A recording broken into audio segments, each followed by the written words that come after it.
দীর্ঘদিনের যাতায়াতের সমস্যার সমাধান হল রায়গঞ্জ পৌরসভার উদ্যোগে। রায়গঞ্জ শহরে একের পর এক উন্নয়নমূলক কাজকর্ম করে চলেছে রায়গঞ্জ পৌরসভা। রাজ্য সরকার এবং পৌরসভার যৌথ প্রয়াসে আরও ঝলমলে পরিচ্ছন্ন শহর উপহার পাচ্ছেন রায়গঞ্জ শহরবাসী। উন্নয়নের তালিকায় রয়েছে অনেক কিছু, এবারে তাতে সংযোজন হলো একটি নতুন পাকা রাস্তা। রায়গঞ্জ শহরের 16 নম্বর ওয়ার্ডে কুলিক বাঁধের রাস্তাটি কাঁচা, এমনি সময় যেমন তেমন বর্ষাকালে রাস্তাতে চলাচল করতে গিয়ে দুর্ভোগ পোহাতে হয় সাধারণ মানুষকে। এই অবস্থাতে যাতায়াত করতে হয় তাদের। বিভিন্ন জায়গায় হাজার হাজার মানুষ প্রত্যহ এই পথ দিয়ে যাতায়াত করছেন। রাস্তাটি কবে পাকা হবে তা নিয়ে ছিল প্রশ্ন। সাধারণ মানুষ এই দুর্ভোগের কথা ভেবে ময়দানে নামে রায়গঞ্জ পৌরসভা। রাজ্য পৌর নগরোন্নয়ন দপ্তরের RSP-2 প্রকল্পের বরাদ্দকৃত অর্থে রাস্তা পাকা করার কাজ শুরু হলো বুধবার থেকে। এদিন আনুষ্ঠানিকভাবে রাস্তা শিলান্যাস করেছেন পৌর প্রশাসক সন্দীপ বিশ্বাস, উপপৌর প্রশাসক অরিন্দম সরকার।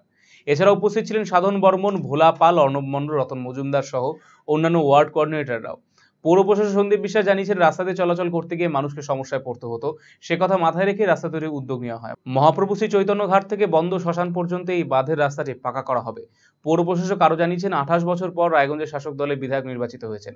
এতে উন্নয়ন আরও ত্বরান্বিত হবে। রায়গঞ্জে সাধারণ মানুষের দরজায় প্রতিষ্ঠিত হবে উন্নয়ন। এখন সিরিজ ধরে এই উন্নয়নমূলক কাজকর্মগুলো চলতে থাকবে বলে দাবি করেছেন সন্দীপ বিশ্বাস।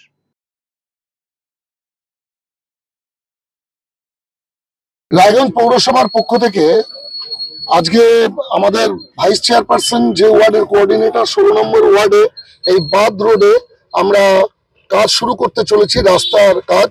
এখানকার মানুষের খুব অসুবিধা তৈরি হতো। এই রাস্তা দিয়ে শহরের শুধু মানুষ নয়, বিভিন্ন জায়গার মানুষ এখান দিয়ে যাতায়াত করেন এই বাঁধ, কুলিক বাঁধ রোড দিয়ে। আজকে সেই রাস্তা আমরা পাকা রাস্তায় পরিণত করব, তার জন্য আমরা কাজের শুরু আজকে এখান থেকে শুভ সূচনা করলাম। এটা এটা চৈতন্য মহাপ্রভু ঘাট থেকে একদম বন্ধ শ্মশান পর্যন্ত যাবে। এখন আমরা কাজ শুরু করতে চলেছি।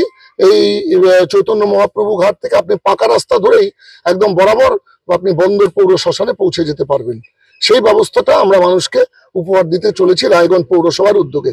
আমাদের পশ্চিমবঙ্গ সরকার, মামাটি মানুষের সরকার, পৌর এবং নগর উন্নয়ন দপ্তর আমাদের তার জন্য আমাদেরকে RSP-2 পোর্টালের মধ্য দিয়ে এই টাকা স্যাংশন দিয়েছেন এবং আমরা সেই সিদ্ধান্ত মেনেই আমরা ওয়ার্ক অর্ডার ইস্যু করেছি এবং আজকের থেকে ঠিকাদার কাজ শুরু করছি।